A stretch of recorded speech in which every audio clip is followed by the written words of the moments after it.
latinoamericana. ¿No? Y vamos a centrarnos en la etapa del boom, el boom latinoamericano, ¿no? Una época de grandes cambios, no solamente literarios, sino sociales, políticos, culturales, ¿no? En todos los ámbitos, ¿no? Ya, comenzamos en unos segundos.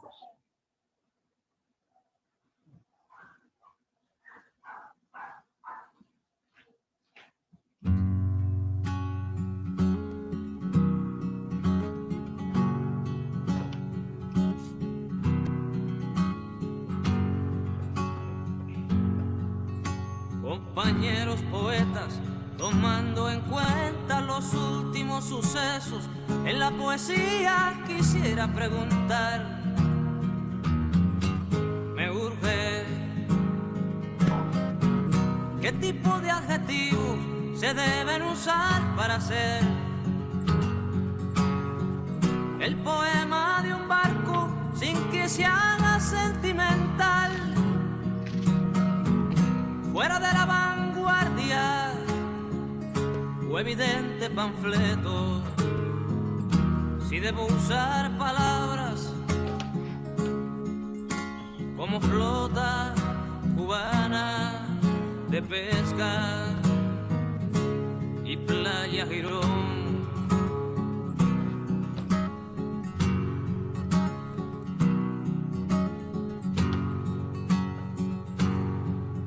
Compañeros de música, tomando en cuenta esas politonales y audaces canciones, quisiera preguntar, me urge,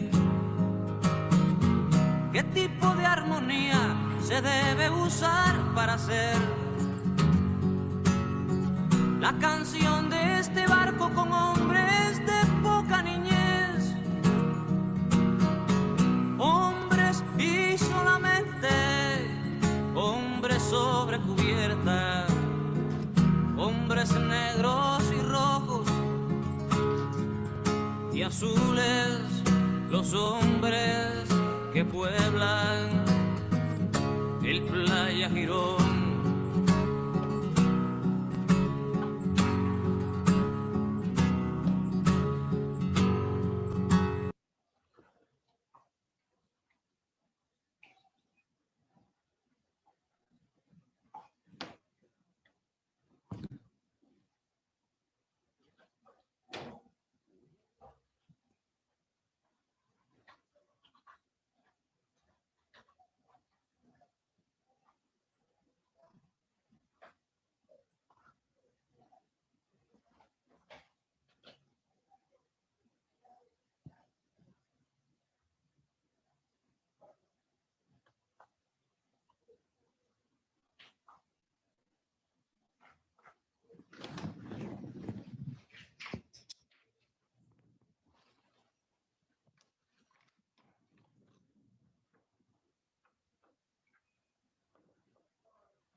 Comenzar el tema de hoy, ¿ya?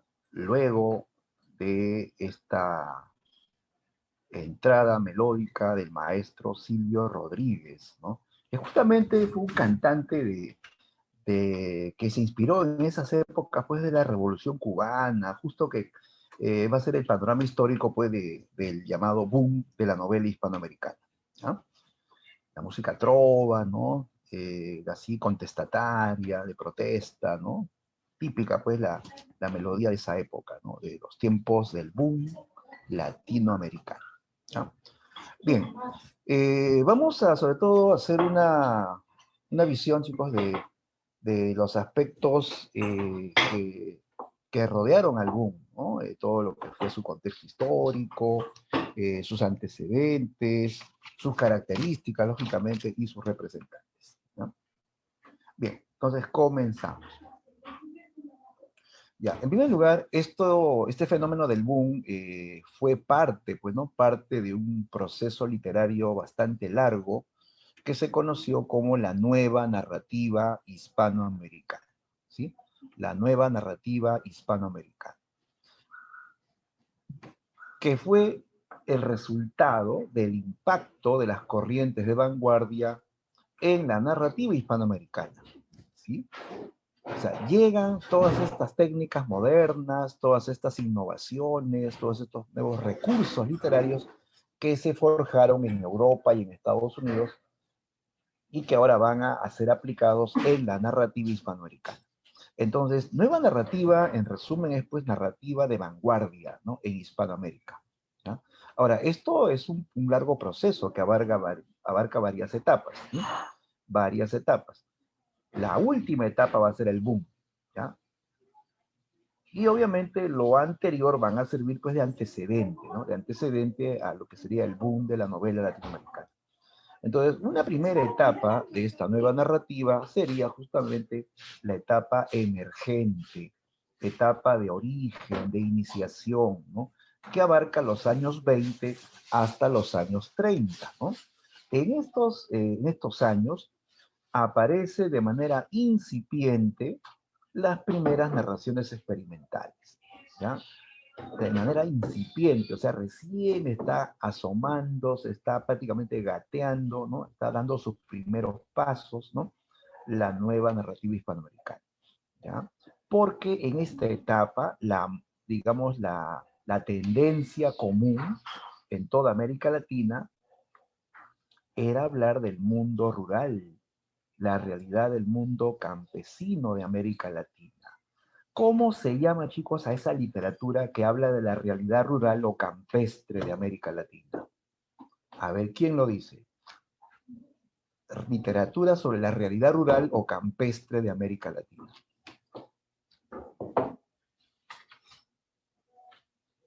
Donde, por ejemplo, ubicamos obras como Doña Bárbara, ¿no? Don Segundo Sombra, El mundo es ancho y ajeno también. Bien, Mario, el regionalismo, esa era la moda literaria en los años 20, los años 30, ¿no?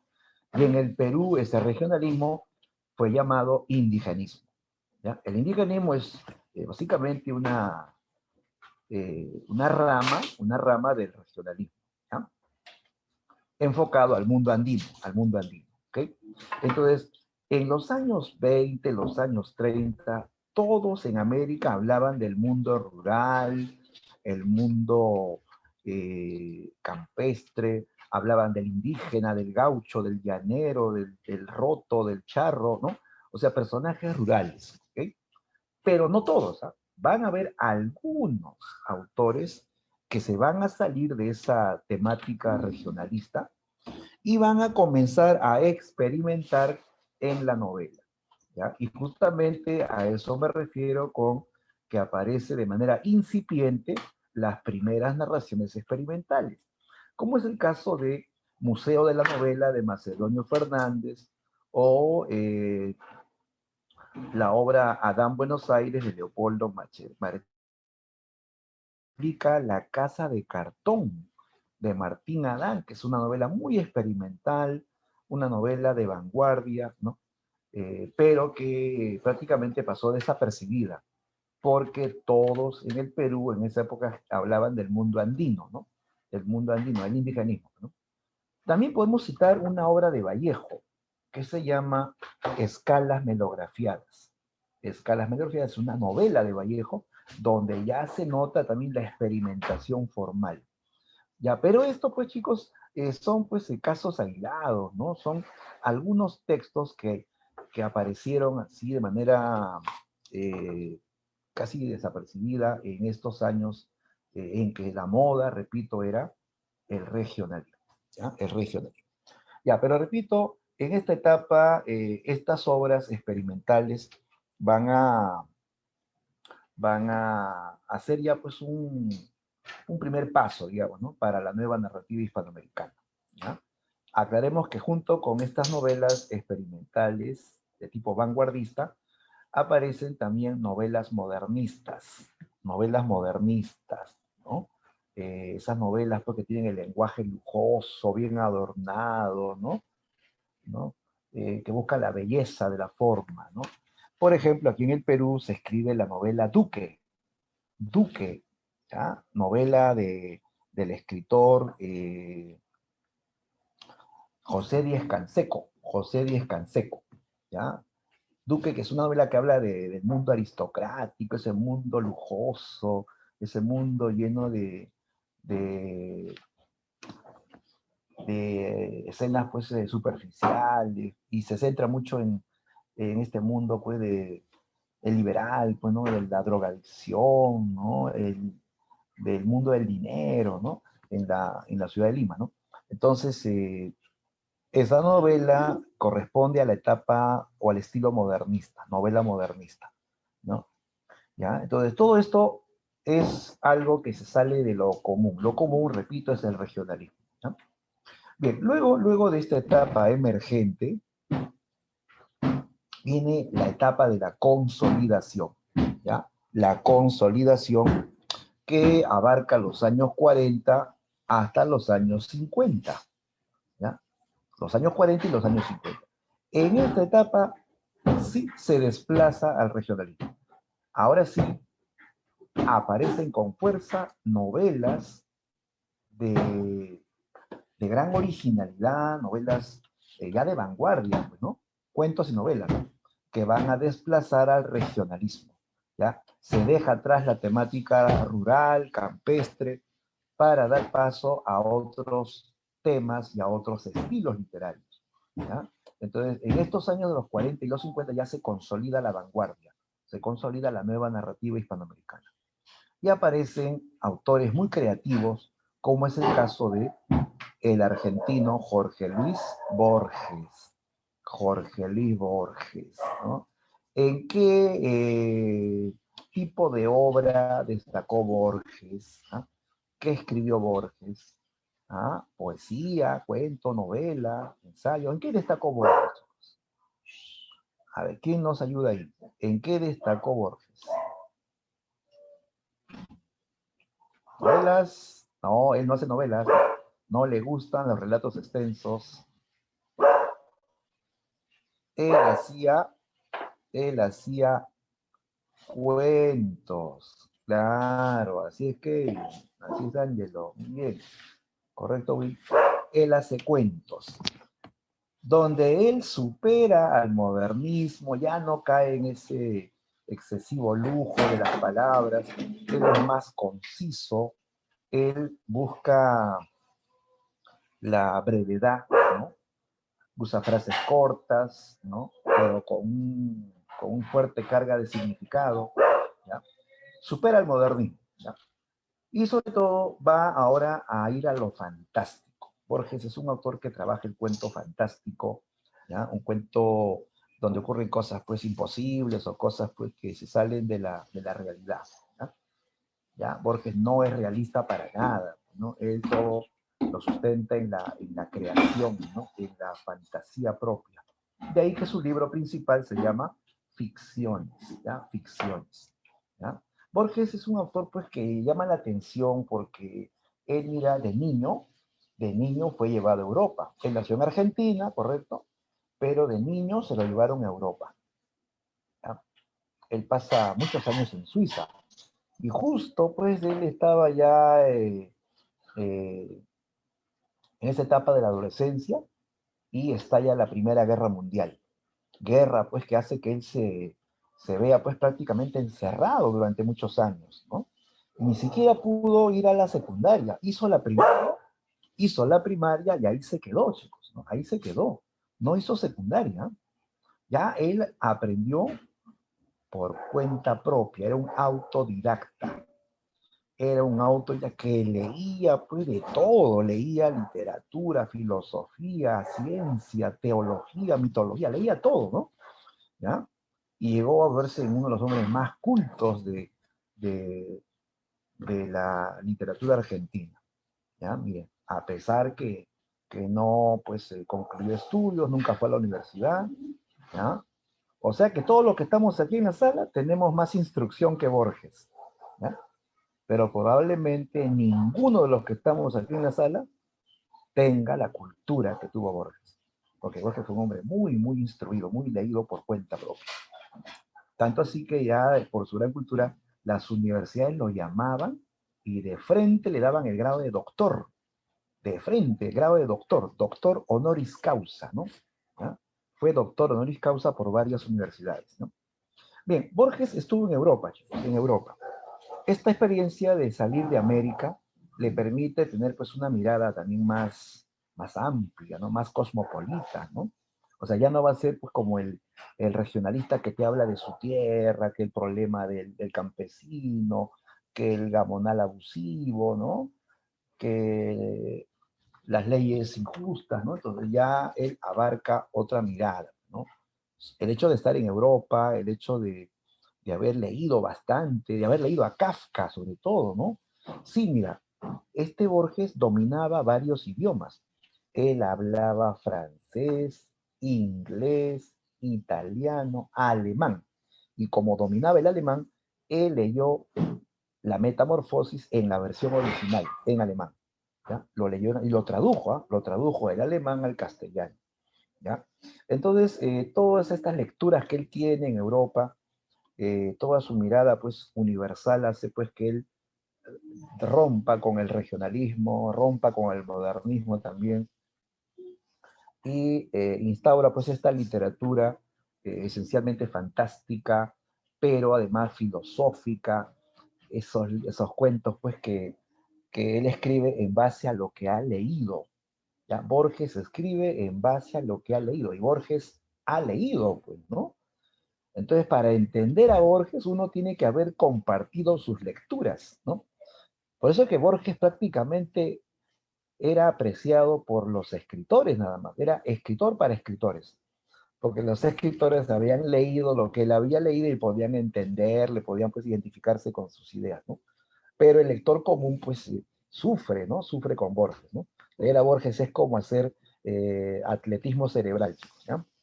Bien, entonces, Borges va a ser un primer exponente de esta nueva narrativa que ya se consolidó con su literatura fantástica y filosófica, ¿no? Otra gran figura de este periodo es el guatemalteco Miguel Ángel Asturias, ¿ya? Miguel Ángel Asturias, que va a iniciar eh, este tema de la dictadura. Él es el creador de la novela sobre la dictadura latinoamericana, ¿no? ¿No? Que es un sistema, pues, de gobierno característico de América Latina. Casi todos los países de América Latina han sufrido dictaduras. ¿Qué son dictaduras, chicos? A ver, ¿quién me dice qué es una dictadura? Por historia han oído hablar pues, de dictadura. En el Perú hemos tenido varias dictaduras, ¿no? Claro, gobiernos autoritarios, impuestos por la fuerza, ¿sí o no? Claro. ¿Qué más? ¿Qué más? ¿Quién tiene el poder? ¿Quién tiene el poder? ¿El Congreso? ¿El pueblo? No, pues ahí todo el poder se concentra en el dictador, en el gobernante. Ahí no hay, eh, digamos, poder judicial, que poder ejecutivo, legislativo. No, el poder soy yo, dice el dictador, ¿no? Entonces, el dictador, pues, muchas veces va, pues, a abusar del poder, va a gobernar con rigidez, no permite la oposición, arrasa con la oposición, los que se alzan pues son perseguidos, torturados, encarcelados, desaparecidos, ¿no? Era lo clásico pues de las dictaduras. Y hay dictaduras de derecha y hay dictaduras de izquierda, ¿eh? De los dos tipos, aunque más han habido de derecha, ¿no? Ya, entonces, Asturias va a ser el primer escritor que va a hablar de las dictaduras en América Latina. Y luego vienen otras grandes novelas, ¿no? Como Yo el Supremo de Augusto Arroa Bastos, o también la novela El Otoño del Patriarca de García Márquez. Y aquí en el Perú, Mario Vargas Llosa escribió novelas sobre dictaduras. A ver, ¿Qué obras de Vargas Llosa ataca las dictaduras en nuestro país? Conversación en la catedral, correcto, Carlita. Ataca la dictadura de Odría, correcto, de Odría, el Ochenio de Odría, exacto. Hay otra, donde habla de una dictadura en Centroamérica, donde ataca una dictadura en Centroamérica, en República Dominicana para ser preciso. Cobian Ximena, La fiesta del chivo, gran novela de Vargas Llosa, una novela que se suma pues a este ciclo de las novelas de las dictaduras, ¿ya? Pero algo más, Asturias no solamente incorporó el tema de la dictadura, sino él hizo algo más, junto con, junto con Alejo Carpentier, ambos van a iniciar un nuevo estilo literario, una nueva técnica exactamente. Esa técnica que consiste en incorporar los mitos, las creencias de las culturas latinoamericanas en la realidad. ¿Ah? ¿Cómo se llama esa técnica que incorpora la visión mítica, mágica de los pueblos latinoamericanos, ¿no?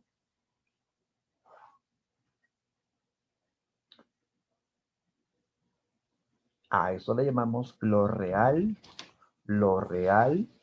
maravilloso, ¿ya? Lo real maravilloso, que algunos te llaman también realismo mágico, ¿no? Tienen sinonimia, pero no son exactamente lo mismo, ¿ya? Son sinónimos, pero no son, o sea, los sinónimos no son iguales tampoco, ¿no? ¿Ya? Lo real maravilloso es un término acuñado por Alejo Carpentier y que lo va a trabajar también Miguel Ángel Asturias. ¿Qué era esto de lo real maravilloso? Eh, como dice pues el término real maravilloso, consiste en presentar hechos reales, pero que siendo reales son maravillosos. No porque sea bonito, ¿no? Sino porque es sorprendente, es increíble, ¿no? Eh, y Carpentier plantea pues que la historia de América es el ejemplo de lo real maravilloso. O sea, la realidad latinoamericana, siendo real, es sorprendente, es increíble para, para lectores de otra cultura, ¿ya? De otra cultura. Por ejemplo, ¿no? Eh,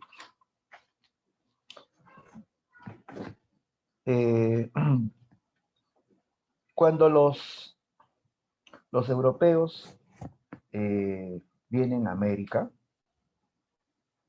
se sorprenden, ¿no? Se sorprenden de que, por ejemplo, en México, en el Perú, celebren el Día de los Muertos, ¿no?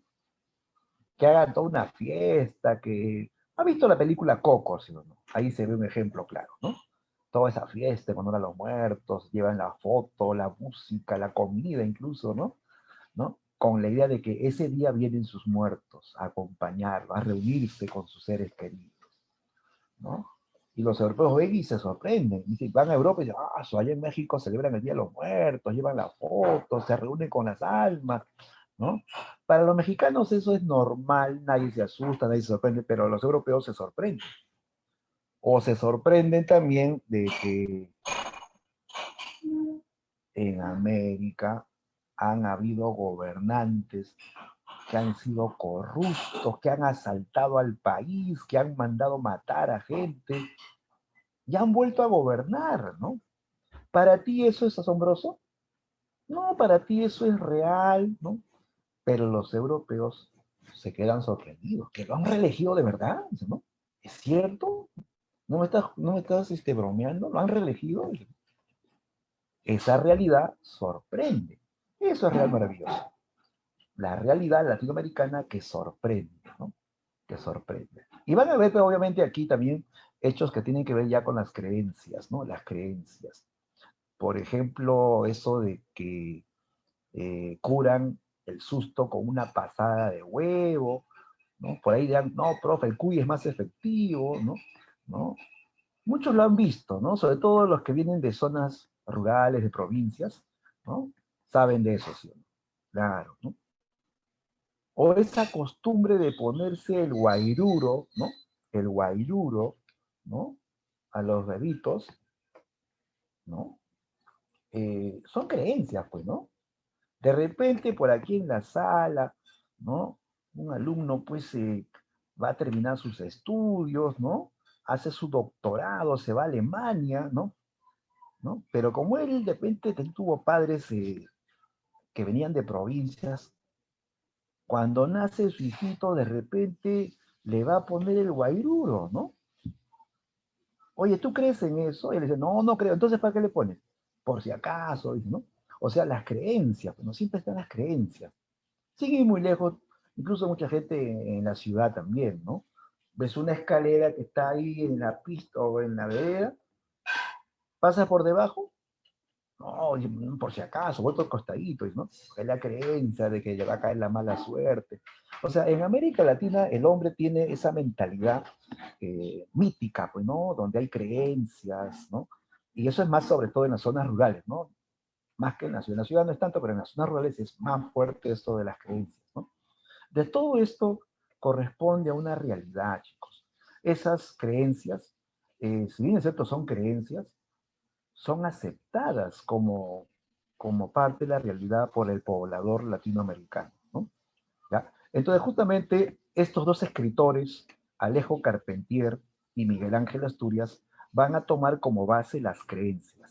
Asturias más se basa en las creencias indígenas, mientras que Carpentier se basa en las creencias africanas, de los esclavos negros que fueron traídos del África a América, ¿no?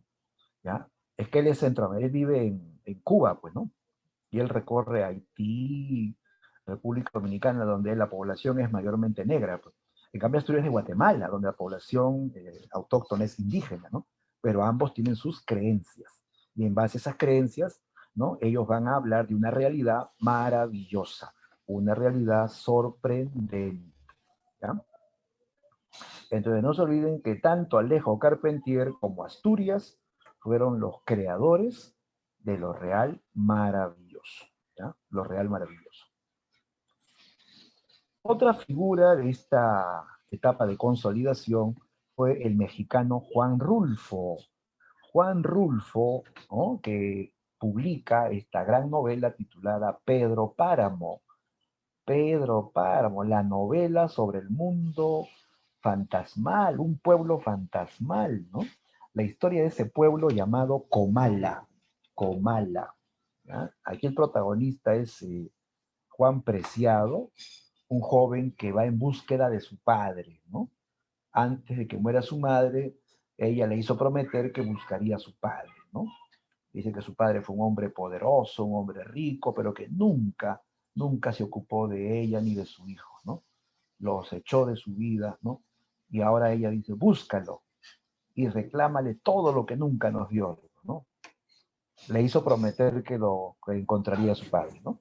Y así Juan Preciado inicia este viaje insólito, pues, al pueblo de Comala, donde, pues, él va interactuando con personajes que él poco a poco va descubriendo que están muertos, que son almas en pena, ¿no? ¿Ya? Y que le van contando la historia, pues, de ese pueblo y de Pedro Páramo, que fue una especie de cacique todopoderoso, dueño de todo, pues, ¿no? Y que tuvo gran descendencia, ¿no? Que estuvo, pues, con muchas mujeres de ese pueblo. Por él aumentó la población en Comala, ¿no? Era un hombre también malo, bebedor, mujeriego, malo con los campesinos, ¿no? A los cuales pues los explotaban, los humillaban, ¿no? Entonces, es una historia donde lo que llama la atención es cómo interactúan fantasmas con un ser vivo, ¿no? Los vivos y los muertos interactúan ahí. Y eso pues es insólito, es increíble. Pero según las creencias, pues, ¿no? Eh, en México, pues, cuando se mueren, pues las almas no se van primeramente, no se quedan un tiempo, ¿no? Pagando, almas en pena, pues, ¿no? Entonces, en esta etapa noten que surgen autores diferentes, autores que van a plantear diferentes propuestas, ¿no? Tanto en la forma como en el contenido, ¿no? ¿No? El gran aporte de Real Maravilloso fue, sin duda, lo mejor que se dio en esta etapa, junto con la literatura fantástica de Borges, ¿ya? Ojo, no confundamos literatura fantástica con Real Maravilloso. La literatura fantástica crea un hecho imposible, un hecho que rompe las leyes físicas y que obviamente va a producir asombro, ¿ya? Claro, lo fantástico siempre nos asombra, ¿no? Si yo dejo caer este vaso y se queda flotando, todos se asustan, todos se sorprenden, porque eso es sobrenatural, ¿no? Ya, pero en lo real maravilloso nadie se sorprende, ¿no? Así como no te sorprendes que haya dicho que en el Perú han habido presidentes corruptos que han robado y han vuelto a ser elegidos, no te sorprende porque eso es real, ¿no? Pero a otros sí les sorprende, ¿no? A otros lectores de otras culturas les va a sorprender, ¿no? Ya, entonces, lo fantástico produce, pues, asombro a todos, ¿no? Bien, y obviamente aquí se van a incorporar ya esas técnicas modernas, esas técnicas pues que vienen de la vanguardia europea y norteamericana. A ver, muchachos, nombren técnicas de vanguardia, técnicas de la novela vanguardista, esas técnicas que crearon los maestros pues de la vanguardia europea, ¿no? Y norteamericana. Técnicas vanguardistas, a ver, técnicas modernas en la novela. Ojo que el Real Maravilloso es una técnica latinoamericana, esa no viene de Europa, esa nace acá, ¿no? Pero de Europa vienen pues otras técnicas, ¿no? Claro, el monólogo interior que lo introdujo James Joyce, el irlandés, ¿no? A ver, la ortografía caprichosa, eso más es en poesía, ¿eh? Eso es más en poesía. Estoy refiriéndome a técnicas de novela, en novelas. Ah, el flashback, claro, eso sí es una técnica narrativa, ¿no? La narración objetiva, sí, también es característica, ¿no? Esto de, claro, la ruptura del orden cronológico, ¿no? Claro, alterar el orden lógico y cronológico, ¿no? El verso libre es en poesía. Experimentación lingüística, ya, aunque eso es más con el lenguaje, no es jugar con el lenguaje, no es tanto una técnica, ¿no? Pero sí van a haber pues otros procedimientos como los múltiples narradores, el monólogo interior, el flashback, el collage de historias múltiples, ¿no? ¿No? Esos son técnicas de vanguardia, ¿no? Muy bien. Y luego ya de esta antesala importantísima, viene ya el boom, ¿no? El boom de la novela latinoamericana, ¿no? Que es pues ya la etapa de apogeo, es como decir el siglo de oro de la literatura hispanoamericana, ¿no? El boom que abarcó los años 60 hasta mediados de los 70, ¿no? Los años 60, la década prodigiosa, ¿no? ¿Ya? El boom, ¿qué es el boom, chicos?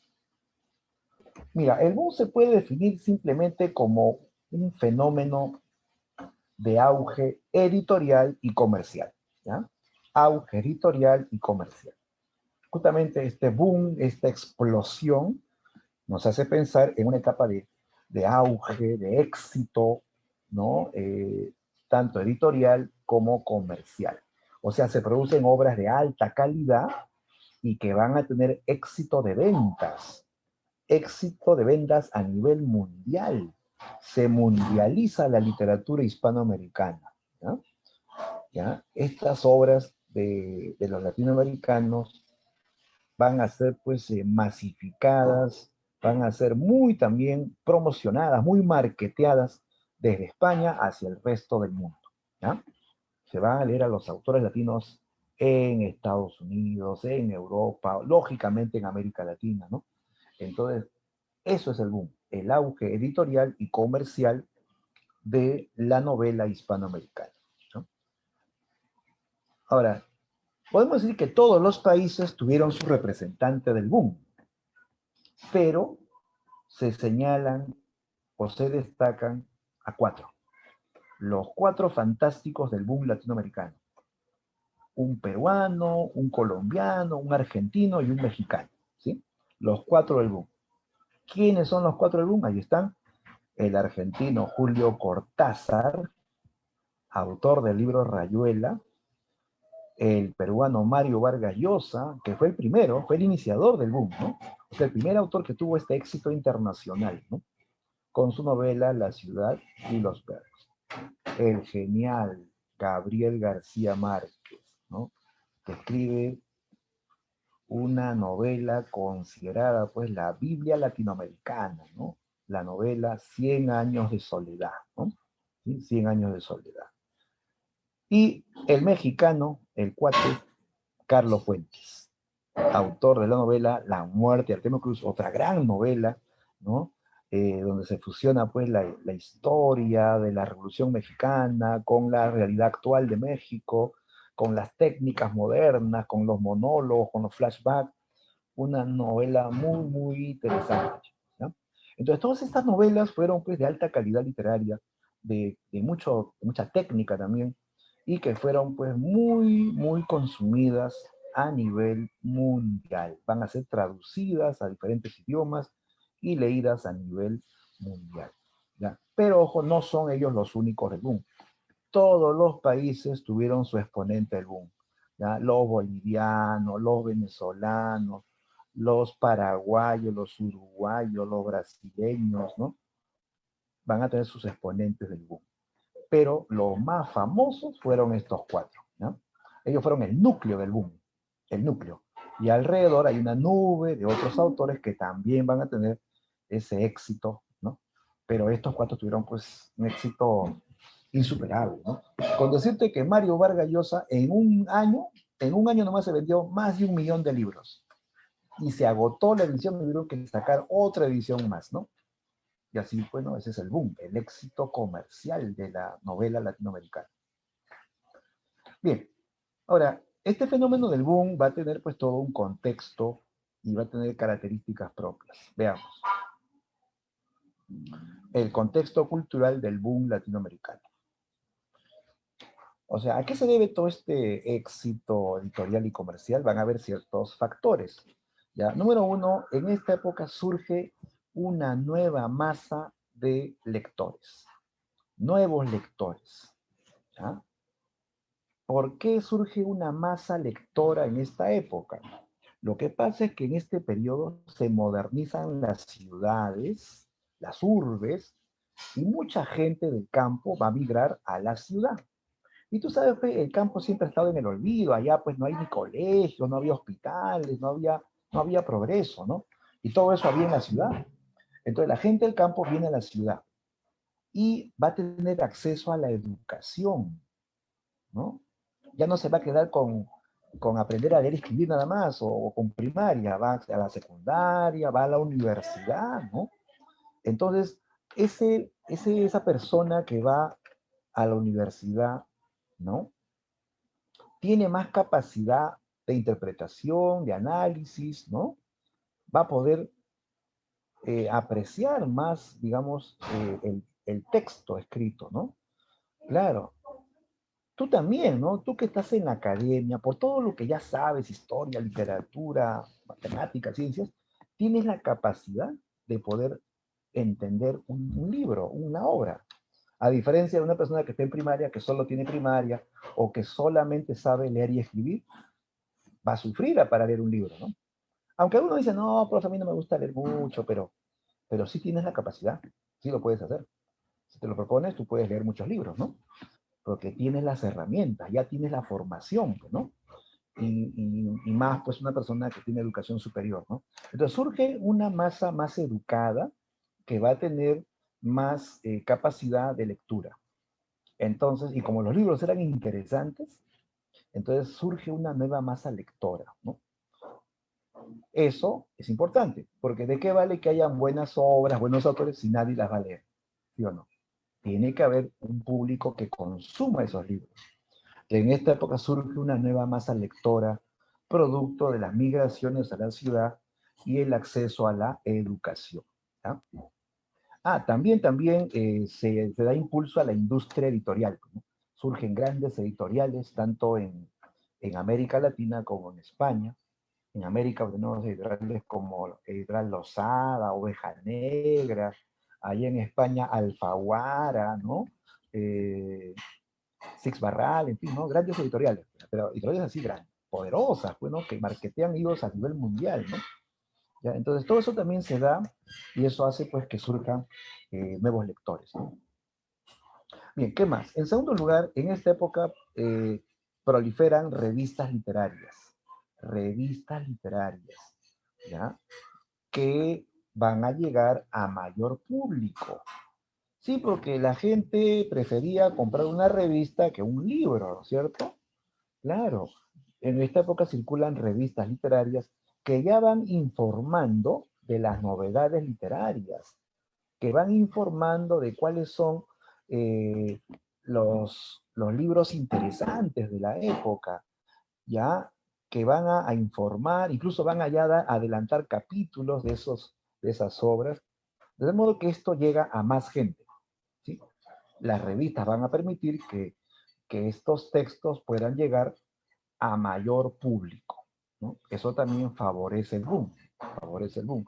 O sea, tú ibas a tu puesto de periódicos y ahí podías encontrar una revista literaria que te hablaba de un capítulo de Cien años de soledad, o un capítulo de La ciudad de los perros, o de Rayuela. Entonces ya la literatura llegaba a ti de manera más rápida. Y no solamente te llegaba a mucha gente, porque estaba a la mano, estaba a la mano, ¿sí? 3. Otro factor clave en esta época, en el ámbito histórico, la Revolución Cubana, ¿no? La Revolución Cubana de Fidel Castro, ¿sí? Que fue pues el hito histórico de los años 60, ¿no? A ver, Will nos pregunta, profe, en la actualidad ya no hay revistas que leer. Sí, pues ya no se ve, chicos. Yo me acuerdo cuando estaba en la universidad todavía habían, yo compraba, hay unos fascículos de color verde, de repente algunos tienen en casa, interesantísimos, ¿no? Ahí hacían interesantes apuntes de literatura universal, ¿no? ¿Ya? Pero ahora ya no se ve, no, ya no se ve. Al periódico, encuentras puro diario chicha, ¿no? Que el chuculún, que la chucha, no, pues ya no hay, creo, ¿no?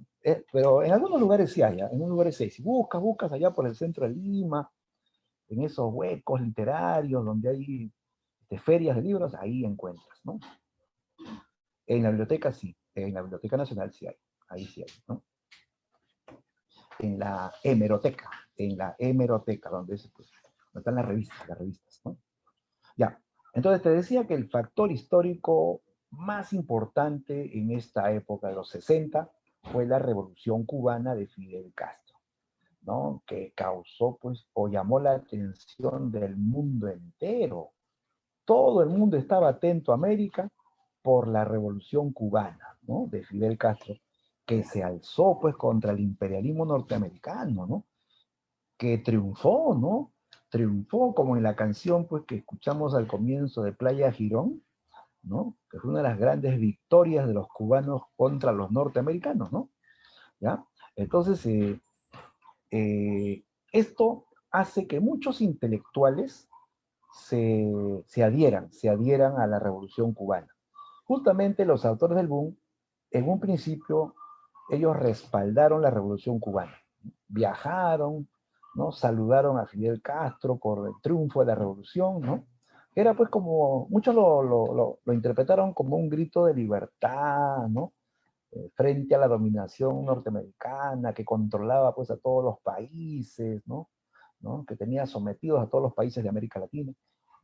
Pero como ya sabemos, pues las medidas drásticas de Fidel Castro, su dictadura, ¿no? Y pues sus medidas económicas hicieron pues que queden aislados, ¿no? Pero Cuba pues sin duda tuvo auge en otros planos, en la educación, en la salud, pues nadie le gana a los cubanos, ¿no? Ya, entonces Cuba va a patrocinar a escala continental la actividad político-cultural de esos años. Ya, uno, que esta revolución inspiró otras revoluciones. Claro, en diferentes países de América estallaban revoluciones inspirados en la Revolución Cubana. Aquí en el Perú, por ejemplo, se dio la guerrilla del poeta Javier Herot. Javier Herot fue amigo de Fidel Castro y el Che Guevara. Hizo su revolución aquí en el Perú y lo mataron a balazos en la selva. Otro revolucionario fue Hugo Blanco, que se alzó contra los hacendados de la sierra, ¿no? Lo encarcelaron y todo, llegó a ser incluso diputado, pero igual lo desterraron, ¿no? Entonces, esa revolución inspiró pues muchos movimientos ideológicos en diferentes países. Y no solamente lo político, también lo cultural, porque Cuba se convierte pues en el gran patrocinador de escritores y obras. Incluso en Cuba se crea una institución muy importante llamada Casa de las Américas. Casa de las Américas, que anualmente genera un premio literario para escritores latinoamericanos, ¿ya? Entonces Cuba va a patrocinar actividad tanto política como cultural, ¿no? Y finalmente, otro factor importante para el boom fueron las traducciones. Lógico, ¿no? Las obras de los autores del boom van a ser traducidas a, a idiomas cultos, idiomas modernos, ¿no? Que va a permitir pues la difusión a nivel mundial, ¿no? O sea, Vargas Llosa la van a leer pues en Europa, en Asia, en la China, ¿no? Y si lo leen los europeos, si lo leen los asiáticos, los norteamericanos, también los vamos a leer pues los latinoamericanos, ¿no? Entonces, las traducciones sobre todo van a permitir que estos escritores sean pues ingresen a un mercado mundial, ¿no? Un mercado mundial, ¿de acuerdo? Bien, eso sería entonces el contexto cultural que rodeó al boom de la novela, ¿no? Ya entonces los nuevos lectores, las revistas, ¿no? La Revolución Cubana, ¿no? Las traducciones, ¿no? Bien, tenemos ahora las características del boom, características de la novela del boom latinoamericano. Ya, atención, atención, ojo con esto, que esto es lo que más preguntan, ¿no? A ver, la novela del boom, en primer lugar, se caracteriza por la experimentación formal. ¿Ya? Experimentación formal se refiere a que los autores van a usar nuevos recursos para contar las historias, nuevas técnicas, ¿ya? Que superan a todo lo tradicional, ¿no? Ya ellos van a cuestionar, van a desechar finalmente las formas tradicionales de contar historias. Por ejemplo, tú sabes que antes lo clásico era que la historia sea lineal, ¿no? Lineal o cronológica, ¿no? Estos autores desplazan la linealidad y rompen el orden lógico, ¿no? Se comienza por la mitad, se comienza por el final, o simplemente se hace un salto fugaz al pasado. La idea es alterar el orden lógico. Se supera al narrador omnisciente, que era pues lo clásico, ¿no? El narrador que todo lo sabe, que todo lo controla, que cuenta en tercera persona y se sabe hasta lo que piensan los personajes, ¿no? Eso se va a superar y aparecen los múltiples narradores, ¿no? El simple hecho de contar y de escribir va a ser enriquecido ahora con el monólogo interior, ¿no? Que nos permite acceder a la conciencia del personaje. O sea, vamos a leer cómo fluye esa mente del personaje, esas ideas caóticas aparecen en el texto, ¿no? Entonces, experimentación formal primero consiste en desplazar todo lo tradicional e incorporar nuevos recursos, nuevas técnicas propias de la novela moderna. ¿Listo? Dos, en el boom se va a plantear la innovación en el lenguaje, que también puede ser llamado experimentalismo lingüístico. Experimentalismo lingüístico o innovación en el lenguaje.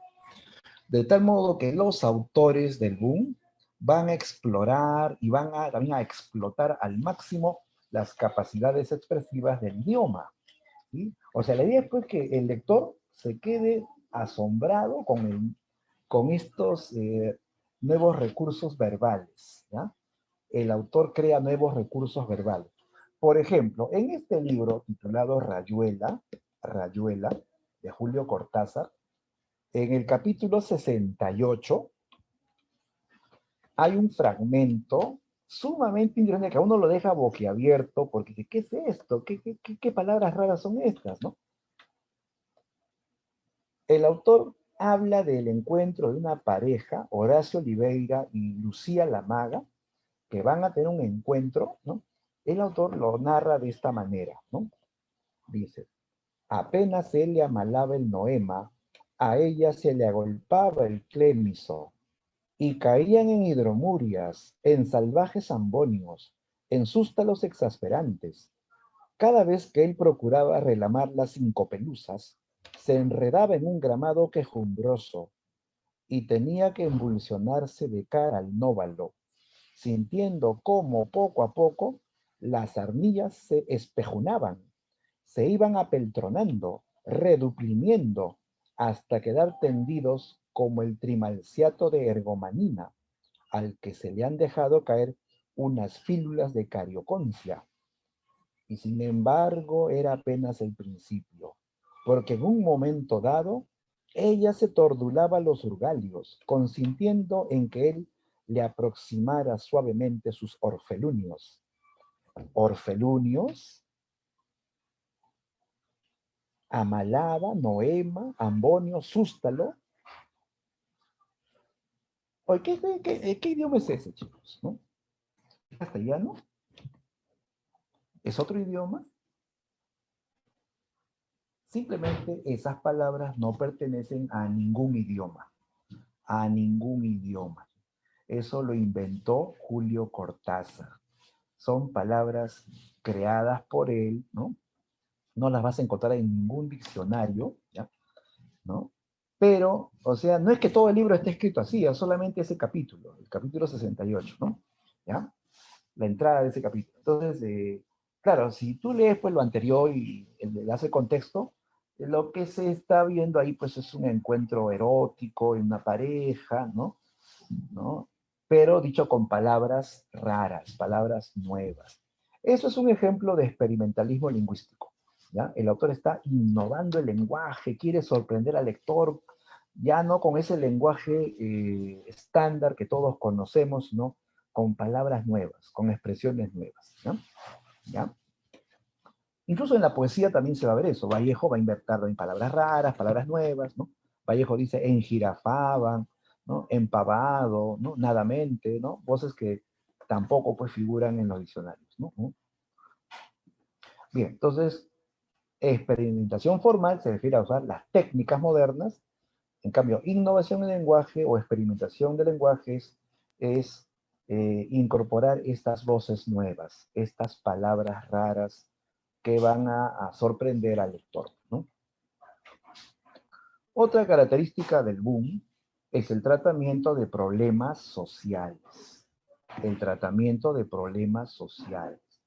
Claro, tengamos en cuenta que los autores del boom, en un principio, pues por su formación, militan con ideas de izquierda, ¿no? García Márquez, ¿no? Cortázar, Vargas Llosa. En un principio, Vargas Llosa era pues de izquierda. Incluso él fue comunista. Vargas Llosa fue, ¿te imaginas a un Vargas Llosa comunista? Y ahora después todo lo contrario, de derecha, ultraderecha, ¿no? Bueno, en esos tiempos, pues, estos jóvenes escritores militaron con ideas de izquierda, por algo apoyaron la Revolución Cubana también, pues, ¿no? Y en sus obras van a hablar, pues, de problemas políticos y sociales, ¿no? Que aquejaban a los diferentes países latinoamericanos, ¿no? Por ejemplo, Vargas Llosa, ¿no? En esa década saca su libro Conversación en la Catedral, ¿no? Donde, como tú ya sabes, critica la dictadura de Odría, que fue una dictadura de derecha, ¿no? ¿No? Y aparece ahí Santiago Zavala, que es el alter ego del autor, como un estudiante sanmarquino que se involucra en una célula comunista y participa pues en protestas, en marchas, en conspiraciones, ¿no? Entonces ahí se ve la actitud del escritor, pues, ¿no? Que cuestiona los problemas políticos de los países. García Márquez también, ¿ah? En Cien años de soledad, no todo es pues fantasía mágica, ¿no? Sino que Él también por momentos habla de los problemas políticos y sociales de Colombia y de América, ¿no? Esas luchas entre liberales y conservadores, esas guerras civiles, esas revoluciones, esa intromisión del capitalismo norteamericano con sus compañías frutícolas, compañías bananeras que explotaban a los obreros en Colombia, que generaban huelgas y matanzas, ¿no? Entonces ahí se ve el compromiso social y político de los autores del Bunker, ¿no? ¿Ya? Entonces ellos van a explorar y van a retratar esos grandes problemas que aquejaban a América Latina en el ámbito político y social. Ya. Y finalmente, el gran aporte de la narrativa hispanoamericana, el realismo mágico, ¿ya? Que va a ser, pues, una suerte de evolución de lo real maravilloso, ¿ya? Una evolución de lo real maravilloso. El realismo mágico no es exactamente lo mismo que el real maravilloso. Se parecen, eso sí, se parecen, ¿ya? Lo que pasa solamente es que el realismo mágico es lo real maravilloso, pero a eso le sumas la fantasía, la hipérbole, ¿no? La exageración, ¿no? La visión, pues, paródica de la vida, ¿no? En el realismo mágico sí se incorpora fantasía, fantasía. El hecho de personas que pueden volar, o que mueren y resucitan, o que tienen formas así gigantescas, ¿no? Es en el reino mágico sí se incorpora una fantasía, pero esa fantasía es aceptada. Esa es la condición. Esa fantasía es aceptada como normal, como cotidiana. Nadie se sorprende. Igual que en el Real Maravilloso, nadie se asusta porque ellos saben que eso es parte de su cultura, ¿no? En este caso es fantasía, pero es aceptada como cotidiana, como real, ¿sí? Entonces, a esta realidad latinoamericana que sorprende por su cultura misma, se añaden aspectos fantásticos, insólitos o hiperbólicos que tienen que ver tanto con la historia como con la geografía latinoamericana, ¿ya? Eh, la diferencia es que lo real maravilloso pues. Es realidad, no es fantasía, es realidad. Por ejemplo, también cuentan que allá en República, no, en Haití, ¿no? Los franceses bombardearon, dice Haití, en esa época de la Revolución Haitiana, dice que hubo una lluvia de huesos. En un pueblo caían clavículas, fémures, ¿no? Húmeros, ¿no? Y los europeos, ¿qué? ¿Eso es real? ¿Hubo lluvia de huesos? ¿Tú lo crees o no? Que llovieron huesos, imagínate que te caiga del cielo pues un fémur, una clavícula, un pómulo, ¿no? Un cráneo, ¿no? Resulta insólito, ¿no? Increíble. Pero eso fue real, chicos, eso fue real. ¿Cómo va a ser real? Por eso que cae del cielo de huesos, ¿no? Lo que pasa es que los barcos bombardearon y justo las bombas cayeron en un cementerio. Cuando caen las bombas, todo dice que el cementerio explotó, pues, y por eso que los huesos caían sobre el pueblo. Ah, tiene explicación. Sí fue real, pero esa realidad sorprendió al mundo, ¿no? Otra cosa también real pero alucinante fue que los haitianos, para defenderse de los franceses, construyeron una muralla y para construir la muralla dice que mezclaron cemento, arena con sangre de toros. Sacrificaron cientos de toros y con la sangre, el cemento y tal, hicieron su muralla. Y hasta ahorita existe esa muralla en Haití. Es real. Pero cuando uno escucha esa historia se queda pues asombrado, ¿no? Lo real, siendo real, es sorprendente, es maravilloso, ¿no? En cambio, en el realismo mágico sí se añade fantasía. Personaje que vuela, como te acuerdas del caso de Remedios la Bella que se va volando al cielo, y la familia se despide de ella como si eso fuese normal, nadie se asustó, ¿no? O de Melquíades que murió y resucitó 2 veces, y nadie se asustó, lo abrazaron, ya, qué bien que volviste, sí, me sentía muy solo, o sea, no, nadie se asusta. O el hecho de la hipérbole, ¿no? Por ejemplo, aparece este José Arcadio, pues que es casi un gigante, que tiene más de 2 metros, que tiene sus brazos como el cuerpo de una mujer, su correa 2 veces más gruesa que la cincha de un caballo, que se come un lechón entero en cada almuerzo, que cuando llega al pueblo provoca pequeños sismos. Había sismos y dicen, ese es José Arcadio que está entrando al pueblo, ¿no? Nadie se asustaba, ¿no? Entonces, en el realismo mágico ya se incorpora la fantasía o la exageración, ¿ya? Pero es aceptado, ¿ya? Y eso ya pues lo va a trabajar García Márquez, ¿no? Gabriel García Márquez. O sea, le dio una versión pues tipo Hollywood, ¿no? A lo que fue el real maravilloso de Alejo Carpentier y de Miguel Ángel Asturias. Bien, entonces, esas son, chicos, las características principales de la novela del boom.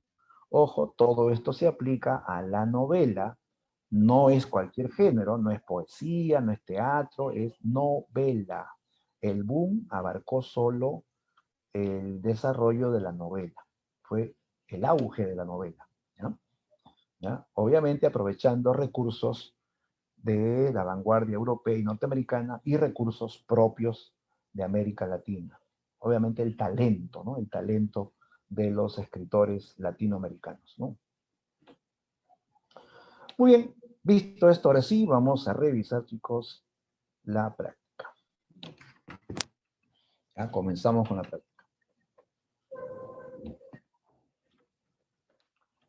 La primera pregunta, dice, los escritores de la etapa de consolidación que sentaron las bases para el auge de la narrativa hispanoamericana, o boom, como también se denomina esta etapa, consiguen desplazar los modelos del modernismo y del regionalismo. Desde esta perspectiva podemos afirmar que el argentino Jorge Luis Borges dejó atrás el modernismo porque, ya, mira la pregunta, en la consolidación se desplaza tanto al estilo modernista como al estilo regionalista, ¿ya? Entonces, ten en cuenta cómo era el modernismo y cómo era el regionalismo. El modernismo, que es un lenguaje lujoso, bien adornado, ¿no? ¿No? Bien descriptivo, ¿no? Y el regionalismo, que te habla de la realidad campesina, el problema del indígena, del gaucho, ¿no? Ya, en este caso la pregunta es sobre Borges. Borges desplaza al modernismo porque tienes que asociarlo con el modernismo, ¿no? Como el modernismo, ¿y qué es lo que hace Borges, no?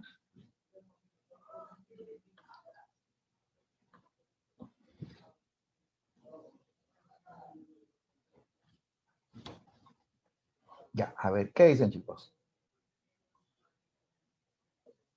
¿Cómo se sostiene que Borges dejó atrás el modernismo, el estilo modernista? Ese estilo lujoso, ¿no? Del modernismo. A ver, veo que tus claves son la B. A ver, desarrolló una narrativa de temática fantástica. Mira, esto es cierto. Borges cultivó la temática fantástica. Pero esa será la forma de desplazar al modernismo. ¿Eso lo distinguió del modernismo? No lo distinguió. Porque el modernismo también en varios casos trabajó el tema fantástico. Entonces no es así como se verifica que Borges desplazó al modernismo. Más tiene que ver con la forma de escribir, no el tema, sino la forma de escribir. ¿Cómo es el modernismo? Es lujoso, es decorativo, muy adornado, muy descriptivo, ¿no? En cambio, Borges ya no escribe así. Borges escribe corto y preciso. Ya basta de adornos, basta de tanto rodeo, lo preciso, ¿no? Corto pero profundo, o sea, con contenido, ¿ya?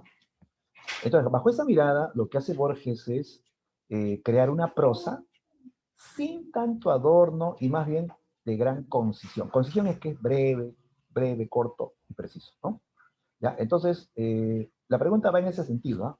Borges dejó atrás el modernismo porque logró una prosa, en este caso cuentos, donde ya no hay pues esos adornos propios del modernismo, ¿ya? Clave correcta, la D de dedo, ¿ya? La D. Listo, sigamos. Pregunta 2. Con respecto al punto de vista sobre el boom expresado en la pregunta anterior, podemos considerar que Alejo Carpentier, al plantear lo real maravilloso como rasgo distintivo de la realidad hispanoamericana, al plantear lo real maravilloso, supera,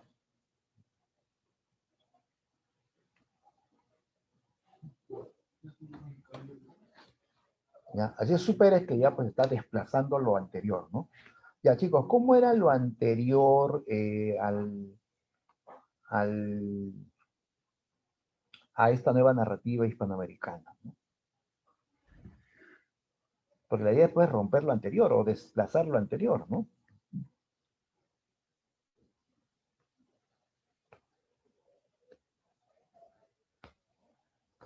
Entonces, si te pones a pensar, lo real maravilloso incorpora las creencias, los mitos propios de América, entonces ya no es pues realidad objetiva, ¿sí o no? Porque ya tiene que ver con las creencias, los mitos de los pueblos latinoamericanos, ¿cierto? En cambio, ¿cómo es la etapa anterior? En la etapa anterior, donde predomina el regionalismo es una literatura esencialmente realista, es realista, ¿ya? Eh, los regionalistas escribían igual que los escritores del realismo del siglo XIX, o sea, con linealidad, narración omnisciente, hechos creíbles, ¿no? Mundo real, ¿no? Problemas sociales, ¿no? Entonces, el realismo o real maravilloso va a superar ese estilo realista de la etapa anterior, de la etapa regionalista, ¿ya? Por eso que en esta pregunta la clave es la A de avión, ¿listo? Es la A. Supera, completo, ¿no? Supera el realismo decimonónico presente en la novela regionalista. Claro, pues, ¿qué es lo contrario a la realidad? Lo fantástico, lo sobrenatural, y eso está en los mitos, pues, en los mitos. Ya, pero los mitos son como una fantasía autóctona, pues son las creencias de los pueblos. ¿No? Es algo autóctono, no es cualquier fantasía tampoco. ¿Ya? Entonces, supera al estilo realista decimonónico. ¿Qué es decimonónico? ¿Ah? ¿Por qué decimonónico? ¿Qué implica decimonónico del siglo, del siglo XIX? Claro, de ahí viene decimonónico. Decimonono es 19, ¿no? Claro. Entonces superan ese estilo realista que viene desde el siglo XIX. Muy bien, vamos a la pregunta 3. En el contexto en el cual se enmarca la etapa del apogeo de la narrativa hispanoamericana o etapa del boom, las revistas literarias sirvieron para posicionar la actividad literaria en el imaginario social, o sea, de la sociedad, ¿no? Estas dejaron de lado la exclusividad del público culto y se dirigieron a un masivo público urbano en las capitales latinoamericanas. Una consecuencia de esto fue que, ya mira lo que dice, aparecen las revistas literarias y esto hace que la literatura ya no solamente llegue a un grupito culto, sino lleve a mayor público en las ciudades, sobre todo, ¿no? Ya. ¿Cuál es la consecuencia de esto?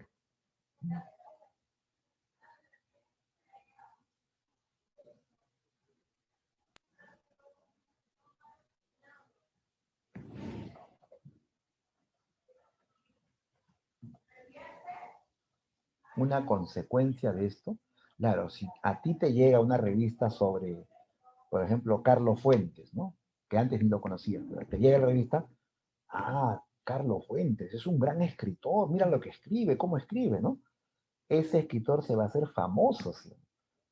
se hace conocido. Las revistas hacen que esos escritores se hagan famosos, tengan prestigio en la sociedad, ¿no? Claro, por eso la clave va a ser la D, ¿ya? Tú te das cuenta, las demás pues se alejan, ¿no? El público lector prefirió leer a los extranjeros, no, pues estamos hablando de literatura latinoamericana, son autores latinoamericanos, ¿no? Entonces, obviamente voy a leer a esos latinos, no voy a leer pues a los extranjeros, ¿no? ¿No? ¿Los regionalistas lograron éxito? No, los regionalistas ya fueron, ellos ya pasaron de moda, chicos, ¿no? ¿Ya? La idea es esta, ¿no? Que a partir de esta masificación de las revistas, ¿no? Estos autores, ¿no? Que sean mencionados en esas revistas van a hacerse famosos y prestigiosos, ¿no? Clave D. Vamos a la 4. La modernización latinoamericana durante la primera mitad del siglo XX se hizo patente sobre todo en el paulatino crecimiento urbano y la expansión de la educación. Esto último, lo que se tornó en un factor importante en el éxito de la nueva narrativa hispanoamericana. Se refiere a la educación, ¿eh? ¿Qué rol cumplió esta expansión de la educación, este mayor acceso a la educación, ¿no? ¿Ya? En los espacios urbanos, ¿no? En las ciudades, ¿no? A ver, completa el espacio.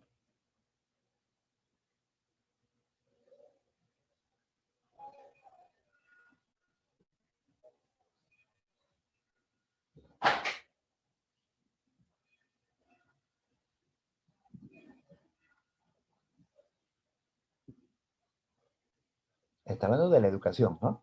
Ten en cuenta que la premisa es, el lector es más instruido, es más educado, está en la, ya hizo la secundaria, de repente está estudiando en la universidad, no, es más instruido, más educado, ¿no?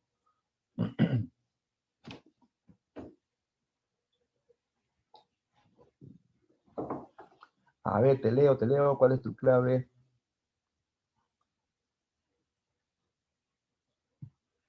Bien, claro, es la A, exacto.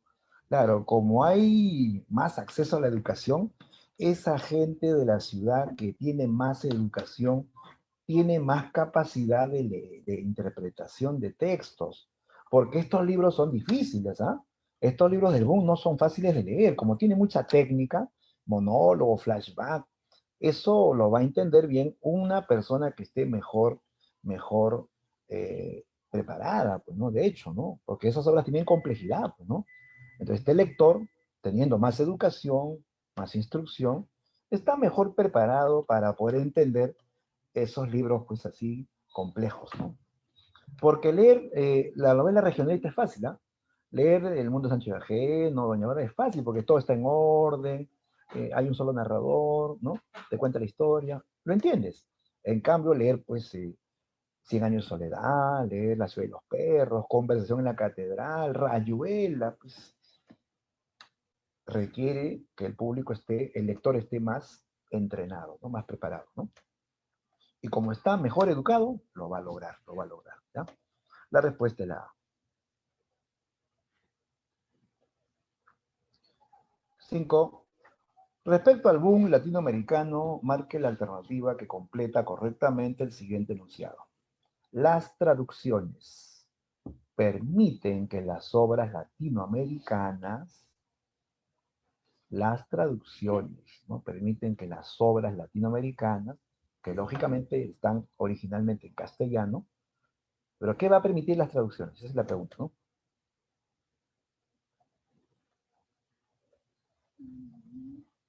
A ver, lean las opciones y eligen, ¿no?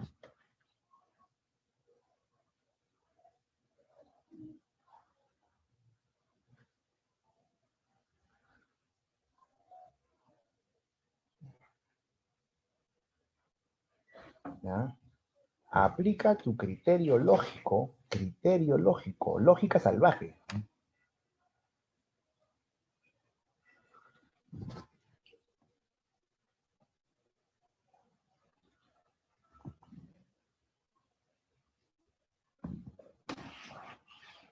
Ya pongamos que Vargas Llosa, ¿no? Escribió en castellano y lo traducen al inglés, al alemán, al francés, ¿no?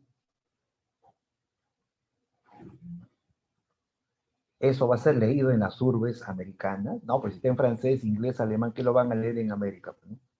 Y aquí todos somos hispanoamericanos, hispanohablantes, perdón, hispanohablantes, ¿no?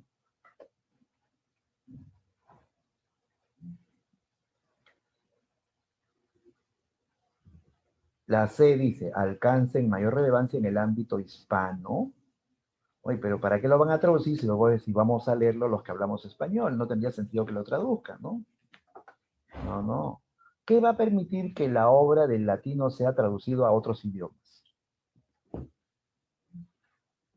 Obvio que esas obras van a ser conocidas en Europa, en el mundo anglosajón, o sea, van a leer a Vargas Llosa los ingleses, los alemanes, los franceses, ¿no? Esa es la idea. Las traducciones van a permitir que estas obras latinoamericanas que están escritas en castellano sean conocidas en Europa, en otras culturas, pues, de diferentes idiomas, ¿correcto? Claro, esa es la idea, ¿cierto? Muy bien, entonces, la clave, ¿no? Claro, así es, Ximena, lógico, ¿no? Esa es la idea, ¿no? La respuesta sería la B de Bemba. Estas obras serán conocidas en el ámbito europeo y anglosajón, ¿no? Listo.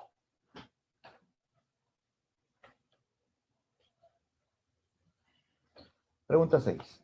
Marque la alternativa que contiene la secuencia correcta con respecto a la verdad o falsedad de los siguientes enunciados sobre la Revolución Cubana como parte del contexto del mundo. A ver, veamos. La Revolución Cubana limitó el interés y la comprensión del mundo.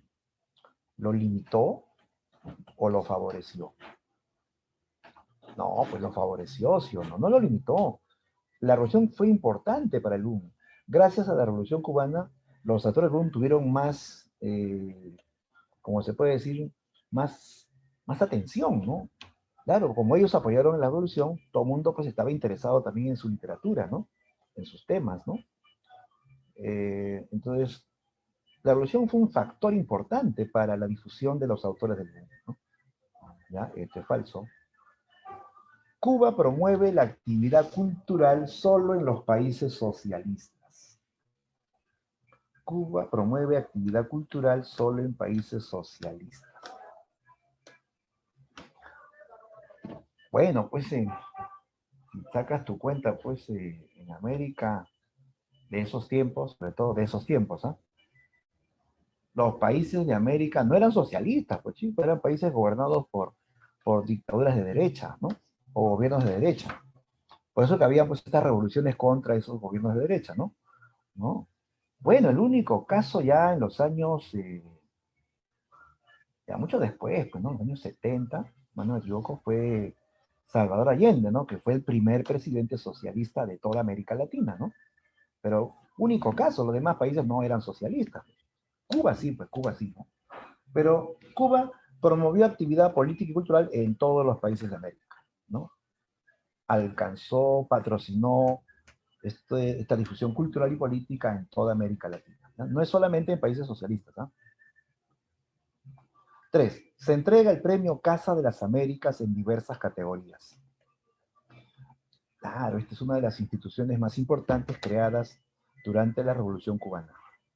El premio Casa de las Américas, ¿no? Que no solamente es pues, en el ámbito literario, también es en el ámbito del periodismo, en el ámbito de las ideas también, ¿no? ¿Ya? Entonces, esto es verdadero, esto sí es verdadero, ¿no? 4. Se fomenta la publicación de libros de autores del momento. Claro, tiene que ver, sí tiene que ver, chicos, porque van a haber editoriales también en este ámbito de Cuba, que van a también a favorecer la publicación de los autores del momento. Y más todavía, pues, si estos autores apoyaban la revolución, con más razón todavía, ¿no? Van a difundir a esos autores, ¿no? ¿Ya? Entonces, la clave correcta, avión. A de avión.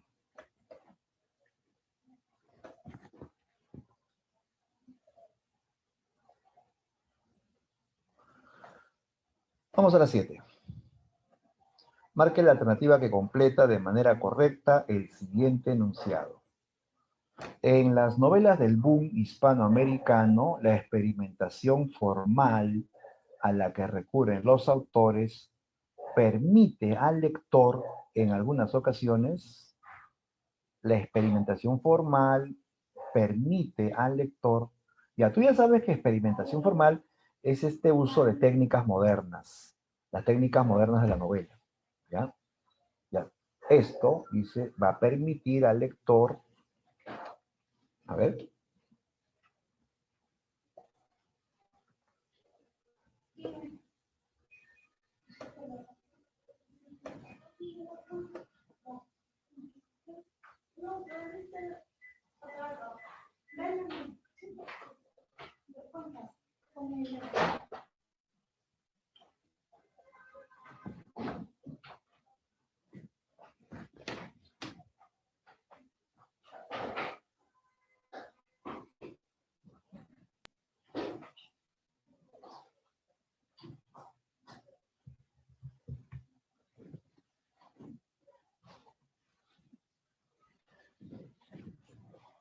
ya. Estas preguntas son chicos de puro análisis, ¿ah? No son preguntas que tienes que analizar, ¿no? Ya me dice que usan técnicas modernas, o sea que en una novela pues va a haber monólogo interior, flashback, varios narradores, varias historias, ¿no? Entonces, ¿cómo influye esto en el lector? A ver, analizamos las opciones. Le permite al lector criticar la ruptura de la linealidad. Criticar la ruptura de la linealidad. Se supone que la ruptura de la linealidad es una técnica moderna. El lector no va a romper eso. A mí le va a gustar, ¿no? Porque eso es algo nuevo, algo diferente, ¿no? Descartamos la A. B, reivindicar la narrativa regionalista, o sea, valorar esa narrativa regional. Pero chicos, eso ya murió. La narrativa regionalista ya fue. La novela del boom no es regionalista, ¿no? Supera al regionalismo definitivamente, ¿no? Entonces, no reivindica la novela regionalista. Le permite al lector adoptar una actitud pasiva con respecto al sentido global de los textos. Actitud pasiva. ¿Cómo es el lector de la novela compleja, de la novela moderna? ¿Es activo o es pasivo? ¿Ah? ¿Cómo es el lector? ¿Mm? El lector de la novela moderna es activo. Claro, ese lector va a tener que reconstruir, va a tener que ordenar, va a tener que reconocer el monólogo, diferenciarlo de la narración general, o sea, distinguir una historia de otra. O sea, el lector moderno es activo. El lector pasivo es el lector de la literatura realista del siglo XIX, de la literatura decimonónica. Ahí sí todo está ordenado, no hay nada que pensar, nada que reconstruir. El lector de la novela del boom es activo, ¿no? Es activo. La D, finalmente, le permite al lector acceder al conocimiento de más de una historia contenida en el libro. Eso sí va a ser posible, ¿no? Claro, como en la novela del boom hay experimentación formal, puede ser que el autor entrelace varias historias, haga una especie de collage de varias historias. Y por lo tanto, el lector va a tener acceso a más de una historia, pues, en un mismo libro, en una misma obra, ¿no? Esa es la respuesta, ¿ya? Listo.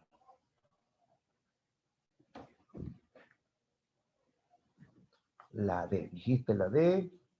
Ah, bien, excelente, Ximena, bien, Will. Correcto, es la D. Te das cuenta que también el análisis te permite descartar, pues, ¿no?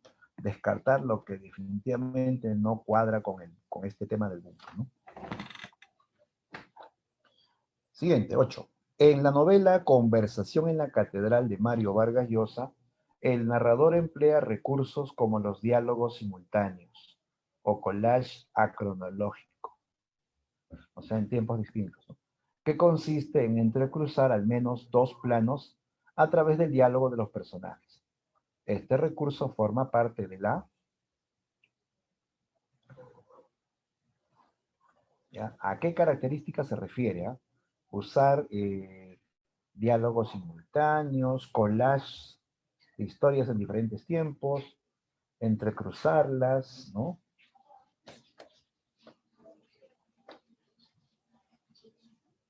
¿Qué es? ¿Qué es? ¿A qué se refiere eso? ¿Qué característica? ¿Será innovación del lenguaje? Si fuese así, serían palabras nuevas, ¿no? Como lo que leímos en Rayuela, ¿no? Ahí dice, no dice palabras nuevas, dice que cruza diálogos, múltiples historias en tiempos distintos, ¿no? Eso, chicos, eso tiene que ver con la técnica, o sea, se refiere a la experimentación formal, ¿ya? La clave, bien, bien, correcto, Kevin, es la B, ¿ya? Ahí se ve la idea de que el autor ha experimentado con la técnica, no tanto con el lenguaje, no con la técnica, ¿no? ¿Listo? La clave entonces, la B, experimentación formal. 9. A ver, fragmento de La ciudad de los perros. Veamos, de Vargas Llosa. Figura clave del boom. Inició el boom, ¿no? Dice, la cuadra se había vaciado paulatinamente. Después del almuerzo, los 10 consignados de la sección se tendieron en las literas a fumar. Luego, el BOA animó a algunos a ir a la Perlita, que era como un kiosco donde vendían cigarrillos y hasta licor, ¿no? Pero así clandestinamente.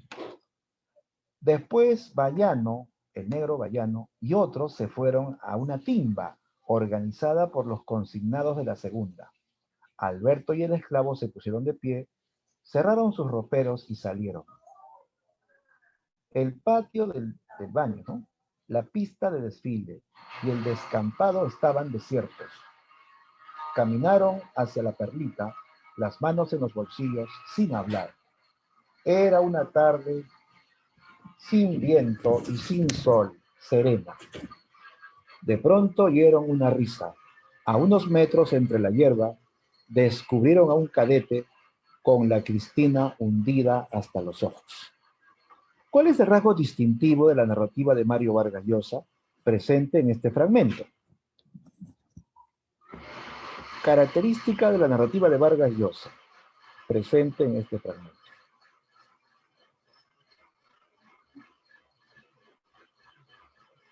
Nota que nos está contando un episodio en el colegio militar, ¿no?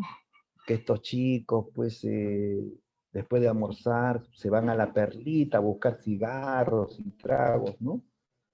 Que el esclavo y Alberto se ponen de pie, que cierran sus ropas. O sea, cosas que son reales, cotidianas, ¿no es cierto? Y sobre todo está diciendo lo que hacen los personajes. No tanto va a la mente o a la psicología, sino, o a la emoción, sino describe las acciones, ¿no? Cuando el autor se centra en las acciones, en las cosas externas, no en las internas, a eso se llama narración objetiva. Bien, Jimena, narración objetiva, típico de Vargas Llosa, ¿no? Vargas Llosa no es como García Márquez que usa realismo mágico o como Cortázar que usa literatura fantástica, él es realista, él usa el realismo urbano, donde la narración es objetiva, ¿no? Objetiva, ¿no? Listo, clave, cerebro. 10. ¿Cuál es el rasgo del escritor peruano Mario Vargas Llosa que lo consolida como representante del boom, etapa de auge de la nueva narrativa hispanoamericana? Una característica del escritor Vargas Llosa que lo consolida como representante del boom.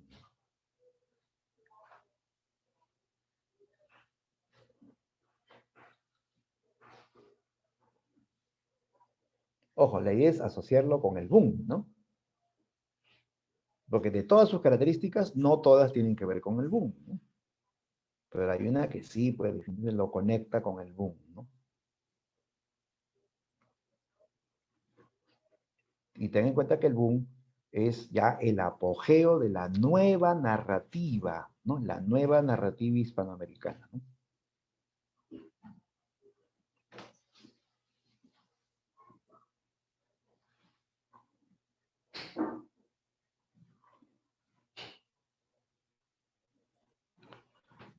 Listo, listos. A ver tu clave. Bien, Fabi, la A, correcto, Camila. Bien, Ángelo, Kevin. La A, exacto, esa es la respuesta. Vargas Llosa es el maestro en las técnicas narrativas. Nadie lo supera, ni García Márquez, ni Cortázar, ni Él es el maestro de las técnicas. Por algo le llaman el arquitecto de la novela, ¿no? Por el uso de técnicas narrativas modernas. Y eso lo conecta con el boom, pues, ¿no? El boom es, pues, esta narrativa con técnicas modernas, técnicas de vanguardia, ¿no? ¿Ya? Porque lo del realismo, eso viene de antes, ¿no? El realismo viene de antes, ¿no? Pero a eso se suma la técnica. O sea, parece realista, pero con técnicas modernas, ¿no? ¿De acuerdo? Y eso es lo que lo conecta con el letra A de avión. Listo, perfecto, perfecto. Bien, a ver, vamos a la 11. Las novelas tienen principio y fin. Y aún en las más informes y espasmódicas, la vida adopta un sentido que podemos percibir porque ellas nos ofrecen una perspectiva que la vida verdadera en la que estamos inmersos siempre nos niega. Ese orden es invención, un añadido del novelista, simulador que aparenta recrear la vida, cuando en verdad la rectifica. A veces sutil, a veces brutalmente, la ficción traiciona la vida, encapsulándola en una trampa de palabras que la reducen de escala y la ponen al alcance del lector. ¿Qué diferencia hay entonces entre una ficción y un reportaje periodístico o un libro de historia? ¿No están compuestos ellos de palabras? ¿No encarcelan acaso en el tiempo artificial del relato ese torrente sin riberas, el tiempo real? La respuesta es, se trata de sistemas opuestos de aproximación a lo real. Marque la alternativa que contiene enunciados correctos sobre las características de la narrativa de Vargas Llosa, aludida en el fragmento citado del prólogo de su libro, La verdad de las mentiras. Este es un libro donde él habla de su estilo literario, ¿no? Que él llama justamente La verdad de las mentiras, ¿no? O sea, él crea ficciones, ¿no? Inventa historias, inventa personajes, inventa diálogos, en fin, pero que nos aproximan a la realidad, ¿no? Que son aparentemente verdaderas, ¿no?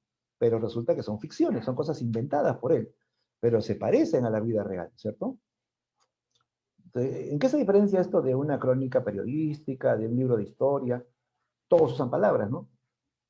Lo que pasa es que la forma de acercarse a una realidad, en el caso de la literatura de Vargas Llosa, es pues en base a una labor de creación. Él inventa, él crea.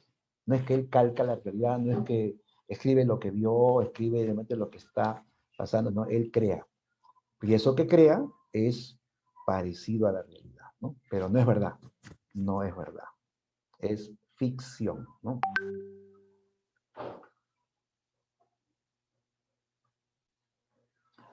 Es como cuando tú dices una mentira, pues, ¿no? ¿Para qué dices la mentira? Para convencerlo al otro de que eso es cierto, ¿no? Pero es mentira, ¿no? Entonces, por eso a veces dice la verdad de las mentiras, que dentro de esa mentira hay una verdad, una realidad, ¿no? Pero imaginada, imaginada, ¿ya?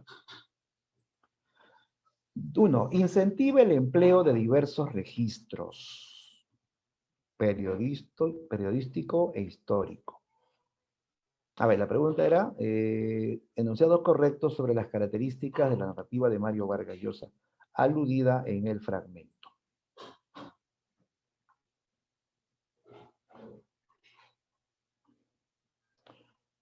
Ya, en el fragmento habla de diversos registros, o sea, diversos tipos de hablar, de lenguaje, periodístico, histórico, me parece que no lo menciona para nada, ¿no? Dos, enfatiza el carácter ficcional de toda creación novelística. Ahí sí, ¿no? Que la creación novelística es ficción. Puede parecerse a la realidad, pero es ficción. Es cosa inventada, ¿no? Tres, persigue la representación objetiva y fidedigna de la realidad. representación fidedigna. Fidedigna es pues que es verdadera, ¿no? Que es verdadera, ¿cierto? No es fidedigno, pues, ¿no? No es que es inventado, es inventado. No vas a pensar que lo que él está contando sucedió, pues, en la vida real, ¿no? Se parece a la vida real, pero no es la vida real. En la novela, las verdades históricas pueden tergiversarse, ¿sí o no? Claro, si el autor inventa, una verdad histórica se puede modificar, ¿no? Porque mira, cuando él habla de, por ejemplo, de Odría, eso ocurrió, ¿no? Ocurrió en la dictadura de Odría, eso es real, pero esa verdad histórica él la modifica con su imaginación, con su capacidad creadora, ¿no? Entonces sí, las verdades históricas pueden tergiversarse, ¿no? Correcto. Ya, entonces son correctas en esta idea la 2 y la 4, ¿no? Porque el texto se refiere al tema de la ficción en la novela, ¿no? ¿Listo? Clave cerebro. Ajá, bien Kevin, la 11, la C, ¿no? Ya, entonces tienes que basarte en el texto, ¿ah? No en general, porque la 1 es cierto, Vargas Llosa maneja varios registros, periodístico, histórico, sociológico, policial incluso, ¿no? Pero en el texto no habla de eso, ¿no? No habla de eso, ¿no? Bien, la 12. Esas creaciones demencialmente ambiciosas que compiten con la realidad real de igual a igual, enfrentándole una imagen de una vitalidad, vastedad y complejidad. Esa cualidad se manifiesta en la naturaleza plural de la novela, que es simultáneamente cosas que se creían antinómicas, tradicional y moderna, localista y universal, imaginaria y realista. Mario Vargas Llosa, además de novelista, es un escritor que reflexiona sobre el arte de narrar, el arte de narrar. Con respecto al fragmento citado, ¿cuál es el concepto abordado por el autor y que también forma parte de su actividad creativa? Ya, con respecto al fragmento, ¿cuál es el concepto abordado, ¿no?, por el autor? Ya, mira lo que dice, ¿eh? Esas creaciones demencialmente ambiciosas, ¿no? O sea, se refiere a sus novelas, ¿no?, que compiten con la realidad real de igual a igual, enfrentándole una imagen de una vitalidad y vastedad y complejidad, ¿no? O sea, la idea de crear novelas complejas, pues que abarcan todo, ¿no? Diferentes planos de la realidad, ¿no? Se manifiesta de manera simultánea, de tal modo que en ella se mezcla todo, pues, ¿no? Lo tradicional y lo moderno, lo local y lo universal, lo imaginario y lo realista, ¿no? ¿Cómo se llama, chicos, ese tipo de literatura donde se ve todo? Donde el autor abarca todos los planos de la realidad, ¿no? Y eso es un estilo de Vargas Llosa, ¿no? Eco, bien Ángelo, la novela total, ¿no? Aquí nos está hablando de la novela total, que es una novela muy ambiciosa porque es compleja y abarca todos los planos de la realidad, ¿no? ¿Listo? Dedo, clave la D. Listo. Bien, chicos. Ahí estamos ya cerrando la práctica de hoy, la sesión de hoy. Y bueno, estamos cerrando ya esta etapa, ¿no? Esta etapa. A ver, hay una pregunta, ¿por qué no podría ser objetiva? ¿Ya? ¿Por qué no puede ser objetiva? A ver, un momentito.